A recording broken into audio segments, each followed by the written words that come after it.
अछि कृष्ण भगत ए संसारे पतरे त्रिविध प्रकारे उत्तम मध्यम प्राकृत जहार स्वभाव जेवंत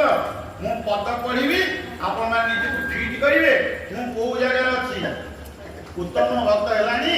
ना मध्यम भक्त हेलानी ना अधम भक्त हेकि अछि भागवत रे मनुष्य गुड़ाक तीन प्रकार गीता रे मनुष्य मान को भगवान 4 प्रकार थोइक अछन